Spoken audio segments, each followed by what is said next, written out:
Thank you all so much for coming to Behind the Scenes at Lead Podcasting. My name is Amanda Capito. I am the founder and CEO of Lead Podcasting. And if you don't know me, my background is in radio. I worked extensively in talk radio, mostly in Toronto, as a reporter, producer, news anchor, program director, but I've loved podcasts for a very long time. I made my first podcast in 2010, and I am the author of Let's Talk Podcasting, the essential guide to doing it right. And today we have a really special panel about showcasing the work we do with my podcast production company, Lead Podcasting. So just for some context, before we introduce the panel, my production company was launched in 2020. I had been doing individual freelance projects just myself leading up to that moment. But in 2020 was when I decided to incorporate the business and start to scale. And so we've been at it for 5 years. And just to give a little, lay of the land. So I'm actually the only full-time person working at Lead Podcasting. Everybody else is either permalance, as they'll call it, freelance, but on a pretty consistent basis. So they're contractors. We have a core of 5 people that are always on, always part of our work. And so that's myself, 2 managers, a business development manager and a production manager.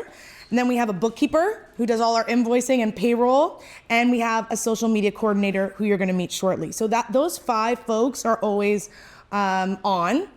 And then we have producers and editors and sound designers who are tied to specific shows. Each of those have 2 to 3 shows each. We have had to move to a mandate where we need everybody on more than 1 show, just so that the team can have some great consistency and bonding, because our team did get really big at one point with lots of people just taking 1 show. Everyone now has a minimum of 2 shows. And I would say approximately we've onboarded 2 new team members, so 12 freelancers that work with us in that kind of a capacity. And so sometimes though, people who have those other 5 roles also take on shows, which we'll learn more about as we get to know them. I also want to talk about our stack, because I get asked all the time what tech we use. This is just what I found works for us, sometimes through lots of experimentation, sometimes through coincidence. It's the first thing I signed up for and I'm still just using it today. So what does our stack look like? We have a Slack channel for all internal communications.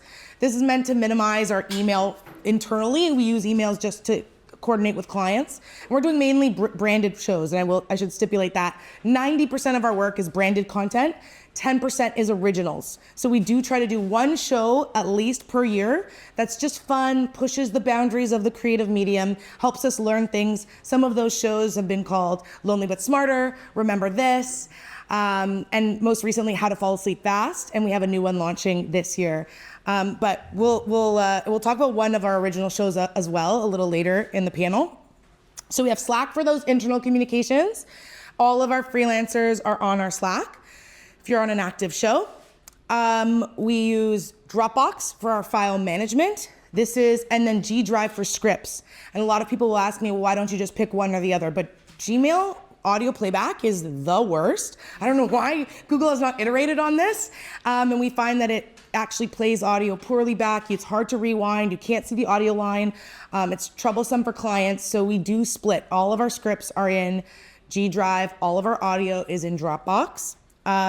We use Notion for project management, and that's only for our managers and myself that are in there, and that's where everything about a project will go. Our rates, what freelancers are on it, contact information. So we have a real line of sight across the board. We use Zencastr for our remote recording. And this is pretty similar to Riverside or Squadcast. We just find that Zencastr has been pretty affordable, has always worked for us. We've had glitches happen with some of the other ones, so we're happy with our Zencastr. We use Adobe Audition for all of our editing, and we require all of our editors to edit in Adobe Audition, simply because we ask for working files to get uploaded. In case that editor goes down, someone from our team can jump in. We're all on Adobe Audition. We do have a couple of video projects, which we use Premiere. So we are on the Adobe Suite. When it comes to social media, we use Headliner to create audiograms. We use Opus Clip now for some of these video clips to have the animated words come up. Canva for our design, which I think a lot of people are using. It's been a good friend to us. But we do hire a graphic designer to do all of our podcast artwork for clients. A lot of times there's very specific brand considerations to take into account. So we do have a professional who's working in Illustrator, Photoshop, all of those types of products to actually create the artwork, but we are using Canva for more of our social posts, quote cards, testimonial cards, stuff like that. So that's the basis. And now I'm really excited to introduce our panel. So we're going to get a lens in what working with the company has been like. So lead podcasting panel, come on down.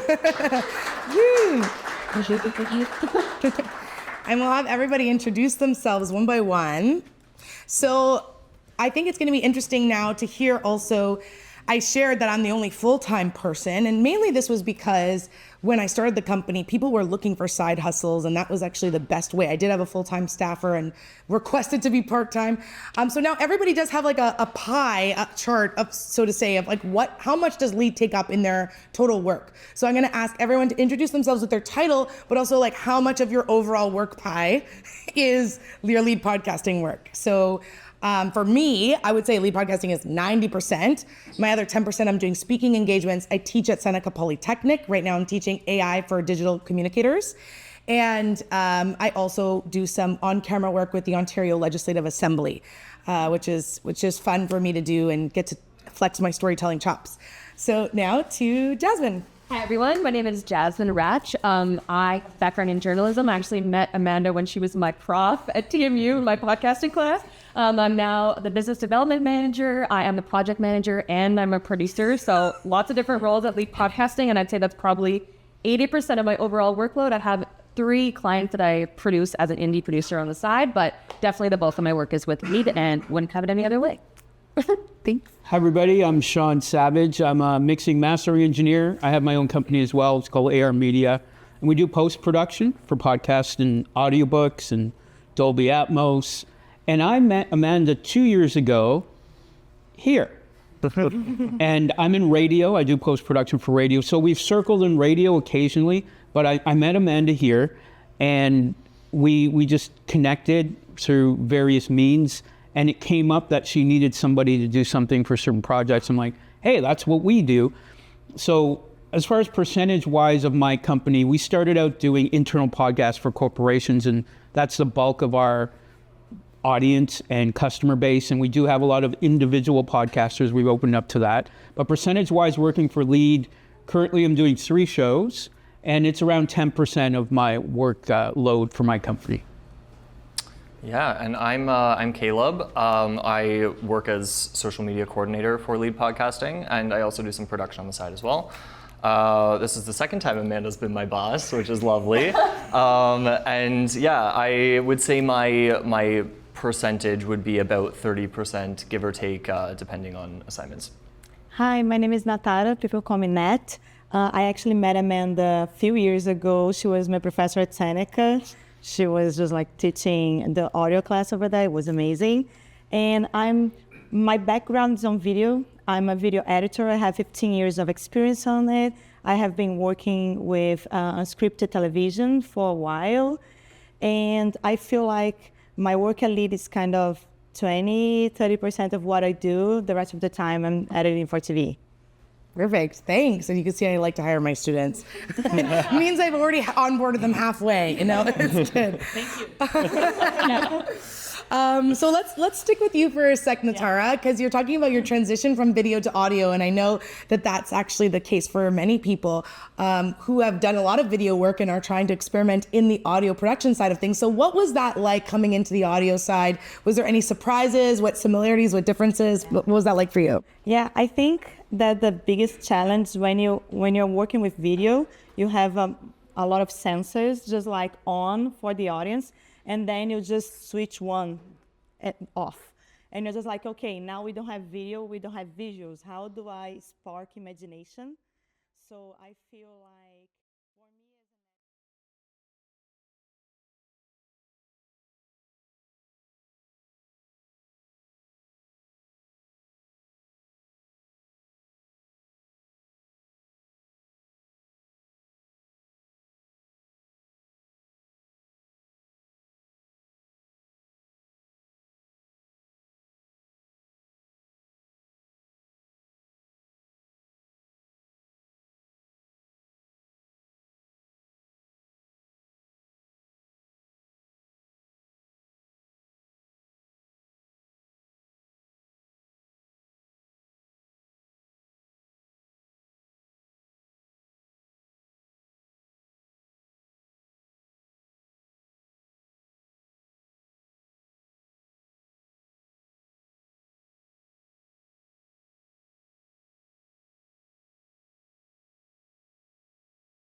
that's it. Yeah, you're doing amazingly at it. So, and Canadian Time Machine has just signed on for season 4, so you can stay tuned for that. Yeah. Sean, I know you actually had the opposite experience where you have a background in audio, and we mainly do audio podcasts, but we have a couple of video podcasts, and Sean is on one of them called The Line. So maybe talk a little bit about what it's been like to work on The Line. So it's interesting. It's actually, when I first started out as an audio engineer and a mastering engineer, I was doing video. I actually cut 2 movies and a documentary, but then I wanted to focus on audio. So I just forgot about all that stuff. And it is like starting over again, coming back to it. And when you talk about theater of the mind with audio, and I'm a Dolby Atmos engineer, so I do a lot of podcasts in Dolby Atmos, and that theater of the mind gets so expanded, I'm not slave to the video. And now with a lot of clients coming with my company and this company too, they want video. It's all about YouTube. And you can stick around for my talk after if I'm talking about YouTube. But in this case, they want video, and it's usually a simple chat cast where it's talking heads and that sort of thing. And for me, it was challenging to come back to this video realm and not really worry too much about one or the other, but talking about synthesizing the two. And when you're talking about just 2 talking heads on a screen, most of the time it's not that very involved. And I'll want to do more as a creative when it's just put us up and put some supers underneath, we're good. But for me, it was more about changing my workflow to include video, and that's what clients demanded. And it's not about me giving them my opinion on video. It's, do you want to do video? Cool, we can do it. So I just had to kind of relearn those things. I'm still loving audio, but it was a change to my workflow and finding the tools that were the quickest. And I think what's interesting is sometimes it's hard for us as creators to scale back our utmost, all the creative things we can do when a client actually just wants the bare basics. And this is an example of that, where it's like, okay, we can't give them all the bells and whistles because they're not paying for all the bells and whistles. So how do we just like rein that in? And so managing that, we're still producing something you're proud of, but we're matching their budget and not over delivering, because then that can set a precedent where we're now expected to give that much, and maybe when the price doesn't align. And it is recorded remotely, 2 talking heads via Zoom, and it's a same day turnaround. And so Sean, you came up with some creative ways to enable that workflow to happen. Absolutely. So it's called The Line. It's 2 reporters, and you can go check it out, The Line podcast on YouTube. And they record every Friday. So they're responding to news. So every Friday they'll start recording at 1 p.m. and need it out by 5. And this is video and audio. And initially at the beginning, again, I mentioned some of the challenges I had just adjusting my workflow. So for audio, for me, I'm about a 1.5, even 2x as far as how quickly I get things done.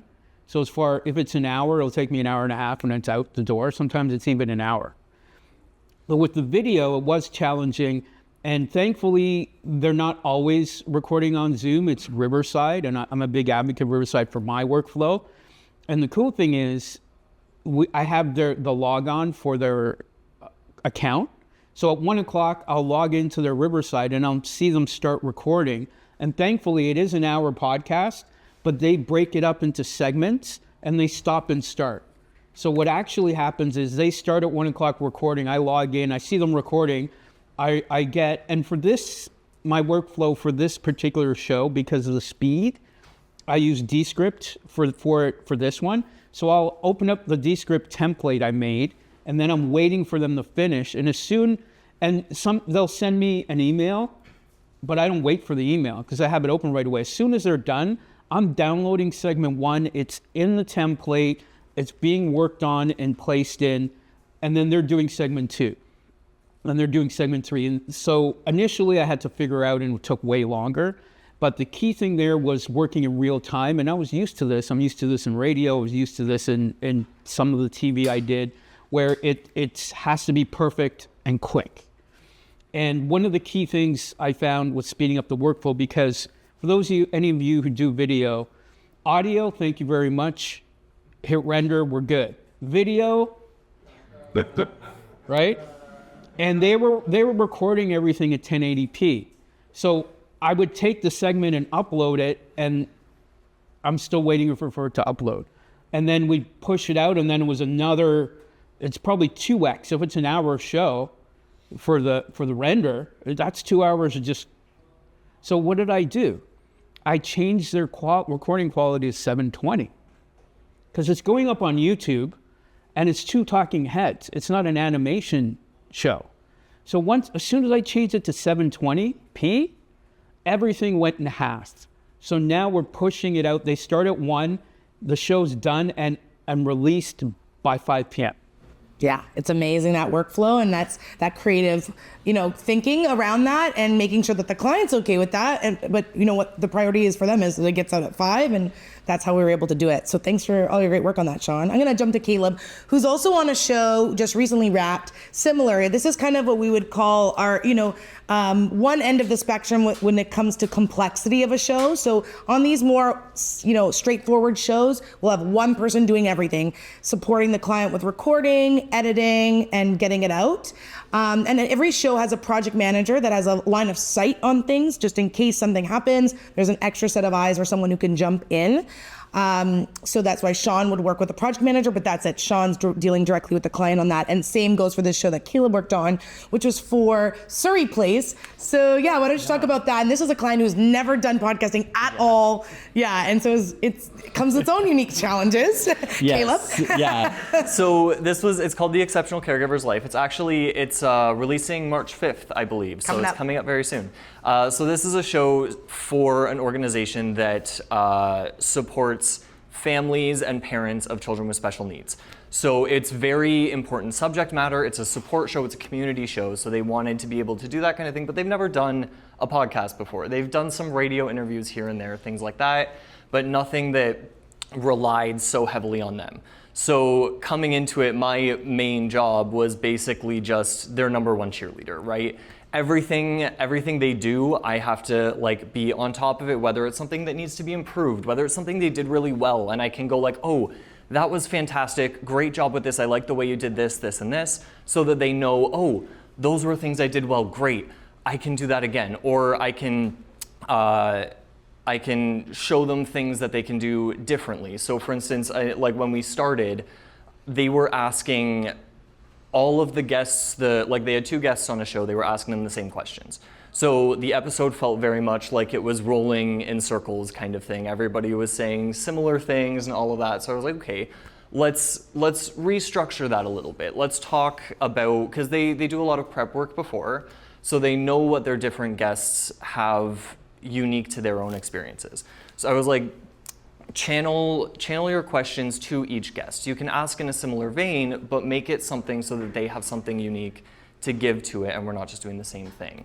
And then the other thing, new podcasters, they something as simple with troubleshooting in tech as basically everybody had their mics backwards on the first day, and it was just okay, turn your camera, let's take a look, let's see what's wrong with your mic. Okay, the logo has to be facing you or we won't hear you kind of thing, all of that kind of stuff. And just Sean was saying it before, but immense amount of patience. Patience of Job, right? he watched some of my sessions, and so it's just about patience and cheerleading and all that kind of stuff. And I think that as new producers going in and working with a client maybe for the first time too, we could get so in our heads about doing everything perfectly, and actually all you need to do is just have a smile, be kind, create an environment where people feel safe and that they could ask the silly question and have someone be there with them, and that just goes such a long way. And I think sometimes we underestimate how much weight that actually carries. Yeah. So Caleb reports into Jasmine. Jasmine is his manager, and was the production manager on that show, so that second set of eyes. But yes, Jasmine does, as you heard in the introduction, has a unique role. I'll let her explain it. Why don't you explain how this happens and what this looks like? Yeah. Totally, yes. So lots of different hats in this position. As the business development manager, it's talking to new people who are maybe interested in a podcast, but they're coming with all different ideas of why they want one. Maybe they don't even know why they want one. And so similar to the client that Caleb is working with, the training of the client starts at that first conversation of, what's their budget? What are they interested in? What are their ideas? And I think bringing the confidence as the producer there is what really really seals the deal all the time, because they're experts in what they're doing, and they're often completely clueless at what they're wanting to do in a podcast. And so just holding their hand there, showing them the options that maybe they didn't even know were there, is sometimes really helpful for them. So that's part of what I do, is lots of discovery calls with new people. These are often organizations most of the time. And then as project manager, it's overseeing, yes, directly like the communication with the client, making sure that they know when things are released, when things are booked, when things are planned. Do we have scripts ready on time? Do we have the social media set up? Do we have the RSS feed ready to go?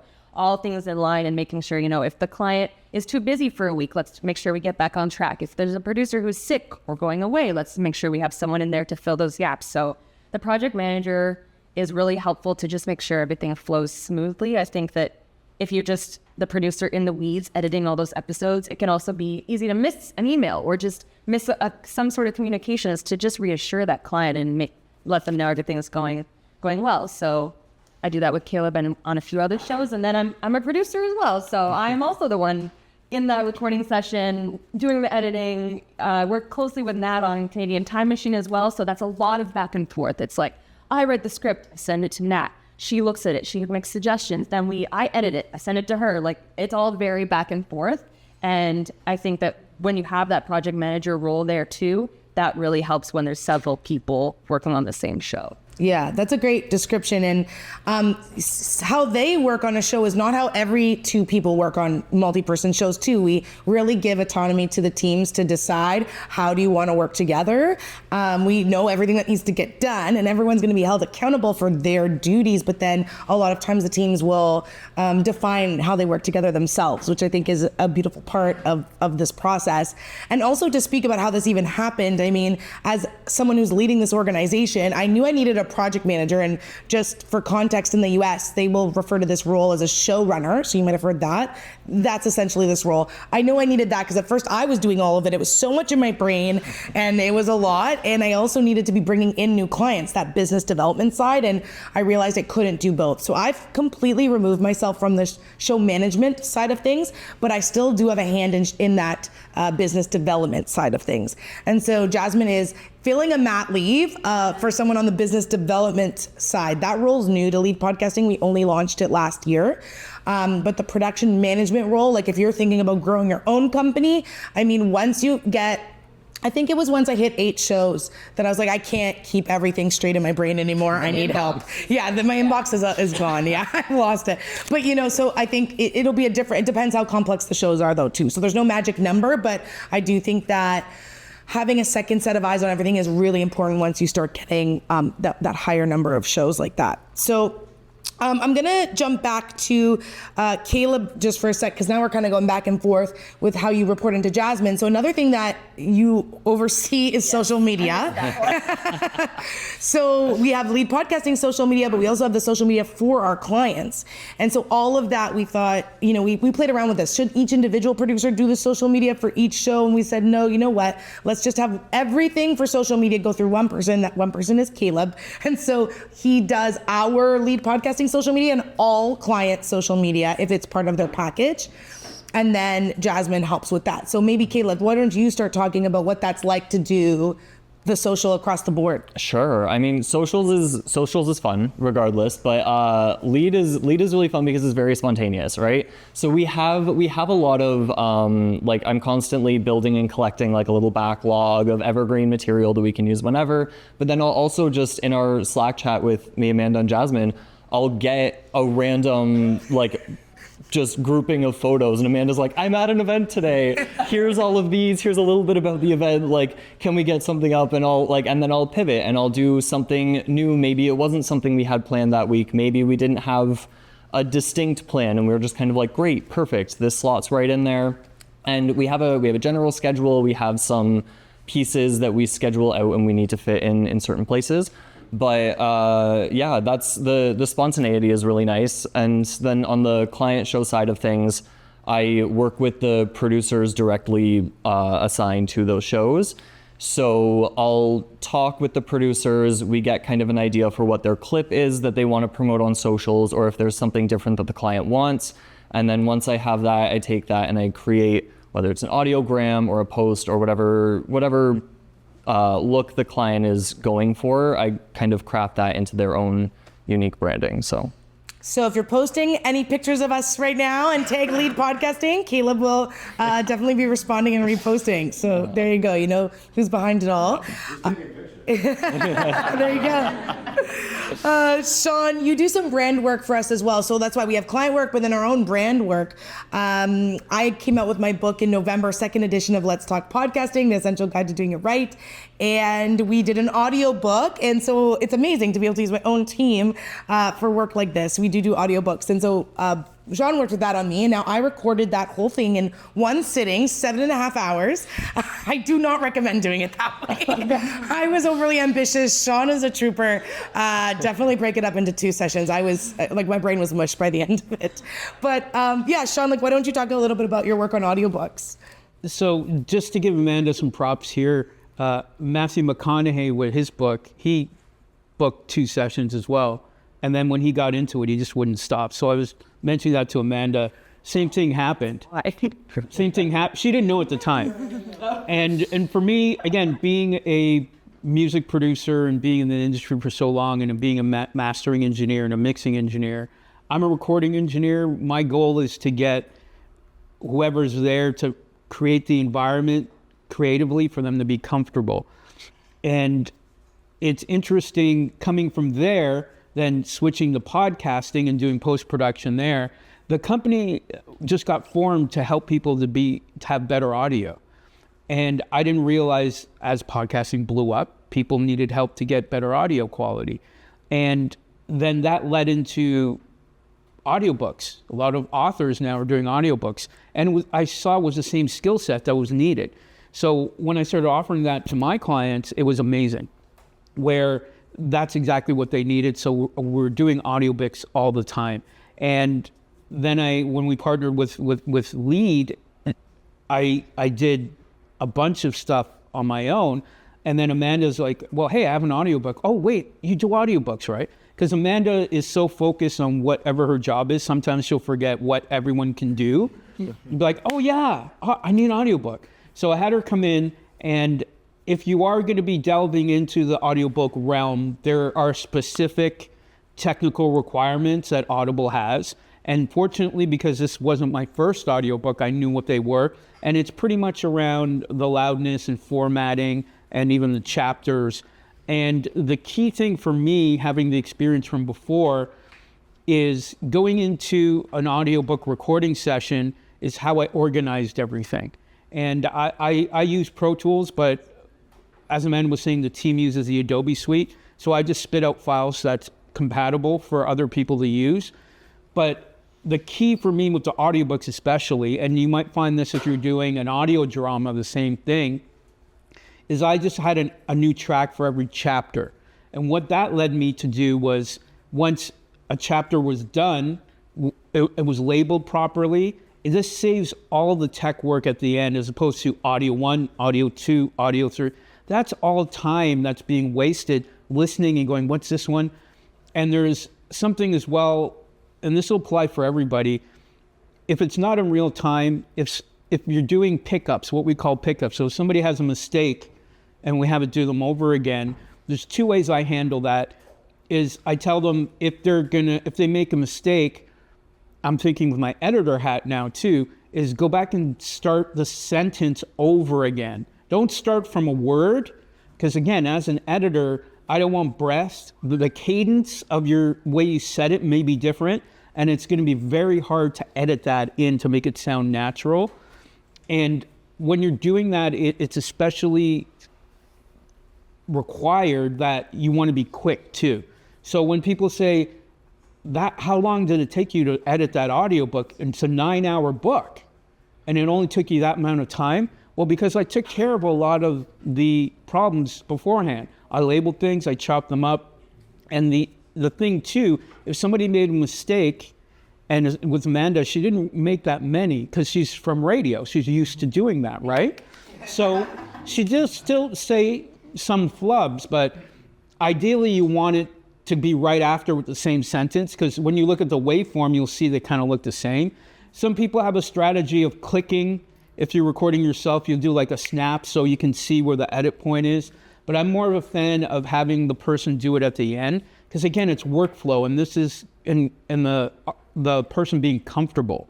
Again, I kind of knew we would go the full 8 hours. She didn't, but I kind of had a feeling. So for me, it's about making her comfortable and taking rest. So if she made a mistake, I just let her keep going. But because I had the script, I had the book in front of me, and we went chapter by chapter. Every time there was some, and it's not even just a mistake. Sometimes me as the producer, I want her to say better. So what I did is, as she was reading through, I would just highlight what I needed her to do. And then at the end, I'll just say, go back to page 2, but just say this way. And it made for something very quick and efficient. And I'm an advocate, if you can, do it all in one thing, even the person's starting to get tired, because even though we were at a top-end studio that I work at, Phase 1 Studios, with $1,000 mic in a perfect room, recording the next day or another day, it won't be exactly the same. And, the mic may be at a different level. Obviously, I make notes to do that. But if you can and you manage the energy of the talent, it's better just to do everything the same day. And you'll find out if you're doing big projects and movies and audiobooks, and the quicker you can get through things, these little things make a difference. And get comfortable with the deliverables for Audible. And I'll wrap up here. Like I said, this hasn't been my first audiobook, but I updated my software, and there was a check mark for the panning law that changed. So when I delivered the spec for Audibles, it's usually between -18 to 24 LUFS is the loudness they want. But because the software, I updated it, the pan law was different. Everything was 3 dB off. So when I gave Amanda all the audio to submit, it got rejected. And she sent me a message, and she's kind of like, well, what's going on here? And I'm like, what's going on here? It's not my first audiobook. And then when I went back and I checked it, and I was able to turn, how many chapters? Is it 20? 25? 26. So I was able to just make that change and give her back all the 24 chapters like the next day, because I knew exactly what was wrong. So learn the specs, and if you're that was a cardinal mistake. I never update software in the middle of a project, but I had updated the software and hadn't used it until this project. So I didn't know that pan law changed, but I was able to do that and get it quickly done.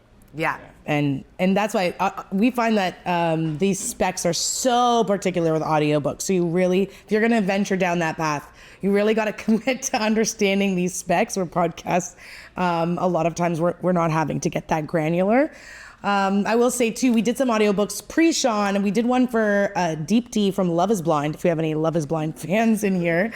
But see, the pickups were the other way around. We got her to read, and then we would be listening back and highlighting some of the pieces we needed her, and got her back in studio a different day. And we did find that workflow wasn't as efficient as what Sean was describing. So sometimes there is a bit of trial and error, but when doing these sorts of things. So if you want to talk more about this stuff, come find us. We'll be hanging around after, and Sean was doing a session after, but then hanging around too.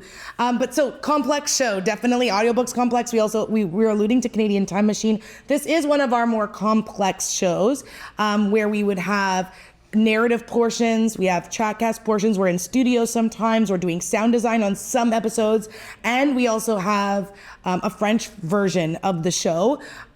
So a lot of moving parts, and that's a team that will be a little bit bigger, more hands on it because of that, including just a translator who's helping us with transcripts. So Natara is the sound designer for that show. She does both the French and English sound design, although she doesn't speak French. It's really impressive. So how do you do it? How do you do it? No, yeah. It's kind of funny because this came from just the idea of having the episodes really consistent. So we were like, I don't want to just like give this episode to someone else. We'll create something different. I know what the client wants. I know what they expect from us. And we were like, okay, let's create a system. My mother tongue is Portuguese. It does has a little bit of that. It's not similar. It's not similar. I don't speak French. I'll be honest. I don't speak French. Okay, my French is terrible. I went to Montreal. I cannot communicate. I cannot. So what we did is just like, okay, so let's create a system. So how does this work? Let's get the script. Let's have a translation of the script. Let's just sit down, study a little bit of the audio and find the cues and find what the host was saying using translation and everything, giving them the pauses and just like creating the audio around it. And on the technical side, we do use Artlist to source our music and sound effects and everything. So there is also this portion of going in, giving yourself some time to find the right audio and everything. So yeah, that's how I made it. I was just like, and then of course I had someone checking for sure. Just like, is this making sense? Did I find the right pauses? But once you get in the rhythm of doing the scene creatively and you know what the host is saying, it doesn't matter which language it is. I know where it is, and what do I need to convey with the audio. So it worked, luckily. It worked very well. We did this twice or three times already. I don't know. And tell me, how long do you spend in Artlist, like searching through sounds? And how often are you actually getting sounds, putting it in and going, no, what? I got to go back and figure out a new one or a different version of this sound effect? Like, talk about that process. Yeah, this is totally personal. A lot of people will work on different ways. I myself like to have at least, let's say, 5 to 10 options to each little element that I'm adding there. For example, I was mentioning that we had this chasing scene. I do need just like wind. And then I was just like, wind. And it takes a while to find just like different type of audios. And then I was also studying the actuality of the thing. Where were they? Is this, I don't know, in a forest? Is this near a river? Is this near something else? So we were just like trying to find these bits to make it, of course, coherent. And I do spend quite some time. I would say I spend a few hours. It's time consuming, but the success of the scene sometimes relies on this, on just like on getting the right audio at the right place. And sometimes it's just like, this wind is great, but when I add the river, it doesn't match. Now I'm gonna change one of those. And the little elements, that's what makes just like this thing interesting to hear. So yeah. And I'll say too, from a script writing perspective, I was helping on some of these episodes you're describing, and you actually write differently when you know it's going to get sound designed, and you have to give space for those sound ups and for the scene to be set, and you can take time with a script that maybe isn't the most richest, meatiest script, because you know that the sound that will then come in is what's going to really make it shine and bring it to life. Whereas if I was just reading that script with no sound, it might feel a little bit like it's dragging on. But so you do have to change your cap as a writer. Is this getting sound designed or not? And that's a completely different workflow. There's another show I work on, World Vision, and we record remotely in English. I finish the show, I do all the post-production in English, and then I put it in the folder and I'm done. But then what happens after that? Yeah, so that show ends up getting translated into Spanish and French as well. So then we'll have our French team get in there and our Spanish team, and we're going to be working synchronously on both their versions of that episode. So again, we talk about different levels of complexity and different sizes of team per show. So that's one of our biggest ones as well, because we actually have 2 Spanish producer and editor, and then a French one gal who does the producing and editing, right? And then we have Sean and a project manager. Because you can see how the team gets bigger. And when we look at these teams know when the show is in season, and we do a lot of seasonal work. So they'll be on when the show is on, and they know that there's a break, but they kind of know when it's coming back. And so that their workflows will kind of, it's a bit of a roller coaster, but it's consistent within the show itself and with knowing that client. I'll jump to Jasmine because she worked on Canadian Time Machine this last season, and we recently had an episode featured on one of our original shows. So why don't you talk a little bit more about that? Yes, we have an original podcast, Discovery Podcast. It's called Add This to Your Playlist, so do that. I'm the host. And it was actually born out of this. So all the clients I talked to, or potential clients, are all wondering, like, how does this podcast get found? How does it make money? They're all curious about marketing. So we've dipped our toes into podcast marketing, and we offer this marketing package. And there's like a wide range of things where they can get their shows on different newsletters and lists. And one of them was a spot on this other podcast production agency's podcast. And that was part of the package. We had sold it to a client already. And then this other agency decided, actually, we don't want to offer this to you anymore. But we had already sold this package to a client.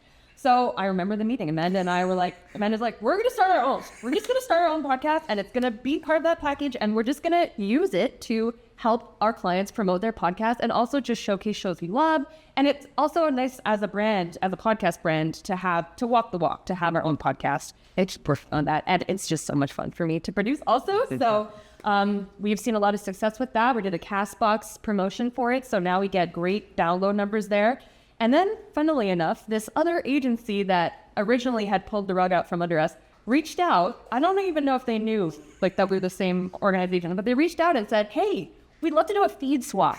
We would love to have your episode on our feed and put our episode on your feed. So we took this exact same client that we originally wanted on this show, got our show, so more promotion, I would argue, on this other feed. And now the client got exactly what they wanted. So they're technically on both feeds now. It was a win-win-win. I love doing it. It's a great part of like the business development role. So yeah, I think it's really seen a lot of So why did you not just get all up and go, no? Well, I think that's the other thing is that Ego. Well, we have no a big, ego. Yeah, we have a big, and we really champion integrity. And so if I promise something to the client, I'm going to do whatever I can to make sure I honor that. And even when I'm getting a bunch of roadblocks, it's like, all right, well, let's expand our horizons. How can we work around it? And I think that that's going to happen a lot in this industry, especially as we're all trying to figure stuff out. And there is a great opportunity for you to just, whatever you're needing and there's a gap, maybe you just create it yourself. And so I think that was the moral of the story is we just took ownership of it. It really worked out. It worked out better than we could have imagined. And also now we have an opportunity to showcase great work happening. So if any of you have a show that you would love to get featured on, add this to your playlist, talk to Jasmine. We're always ears open to doing feed swaps or promos like that. So we're really happy to be able to offer that. And that show launched in November? November, yeah. So it's pretty new, yeah. Honestly, it's also indicative of a founder just being like, let's do this. I think that often if you want to make changes, like that gets clogged up in the organization. And Amanda's just the type of person who's like, let's do this now. And so we had this conversation in like November, launched it later, and it's been going really well since then. And so I think that's just like indicative of Amanda wanting to make that change right away. And it's great. Thank you. And I think too, even as creators and or maybe entrepreneurs, if you consider yourself that, you get caught up in doing everything perfectly and just planning. And it's like, just go. I've realized you got to just ship it. And like, you have a good idea, do it. And you can fix it later, or you can take it down later if you have to, but you will overthink forever. And so I've tried to free myself of that and just go, right, what's the soonest realistically that we can do this, and just do it. So we did it. Now, one last quick rapid fire round before we open it up for a couple of questions. I know we got to wrap up soon, but I promised as one of the key takeaways of this session that you will get future look ahead insights from our team about the future of the industry. So we're going to just go through each of you, just quick one sentence. What's one thing you think that is on the horizon for this industry? Caleb, let's start with you. Sure, yeah. So mine would be kids podcasting, kids and family podcasting. So there's a lot of space. The adult podcasting market obviously is already very saturated. Well, not very saturated, but there's a lot out there. Kids, there's a lot of space, educational, entertainment, co-listening with parents. I think it's like 36% of parents with children who listen to podcasts listen with their children. So it's a huge, huge market there. Totally. Yeah. And I have a kids book coming out. Let's talk about podcasting for kids. Keep an eye out. March 30th will be the launch party. I will be posting it on my socials, so be sure to follow us for more details about that. I agree. Natara, you. I think the use of AI for translation voice generation, it's been used already. You can just get your English podcast and translate the whole thing using a version of your own voice in a different language. So I think this is coming up really fast. It's been around the corner. Yeah, and that's one of the tricks we do use for parts of that World Vision podcast that's in different languages. Jasmine. Yes, so I think that I'm hoping that, all the big podcasts right now, our chat cast, really just two people having conversations. And as a producer of some really amazing narrative podcasts, I would really love, and I'm expecting that pendulum to swing back towards like really producing amazing narrative podcasts or getting back into the investigative journalism podcast. Like, I think that as our AI workflows make things easier to edit, like, let's focus more on the production side of things and where we can expand what a podcast episode could be. I'm hoping for that. Love that. Sean, final word? A couple of things. One thing, rapid fire. I gotta It's keep quick. it at a time. You're next. We gotta keep it. One I know. time, one thing, go. Well, the spatial audio, if you're doing a drama, look into that because it makes your audio drama a complete So cool. amazing. And, my company doing the Dolby Atmos podcast is amazing. But in general, I'm seeing the production value in podcasts go up. So because of AI and people getting things to be easy for them, they think they can just wing it. And they all think they're Joe Rogan or Call Her Daddy. And I can just get some AI and get a voice and blah, blah, and spit it out. But people aren't going to connect with that. They're not going to connect with the humanness, the art of it. And then the default production value is going up and up and up. So the pretenders, and I saw this in the music industry, where everybody thought there was a producer when they had a laptop and GarageBand. 30 seconds. That's fine. So the production values are going up higher, and take the time to make it sound or look as good as you can, because you're competing with all these other people. And the pretenders and the people who are kind of half-assing it, they'll go away. So production value is going up. So if you want to be around for a while and connect, look into upping your production value. Well said. All right, let's go to the audience. I want at least a couple of questions. Yeah. You seem to teach as an indirect way of hiring people. Could you please elaborate on your strategy and your best practices for doing this? This wasn't my master plan. It just happened. But I do have a certain standard for what I'm looking for in my work life. And of course, I bring that to my classroom and say, if you worked for me and you submitted this, I would not be able to send it to the client. I would not hire you if this was a test. Like, I am pretty honest. And sometimes it's just simple things. And if you can tell someone, like, half of it is just attention to detail and not being careless.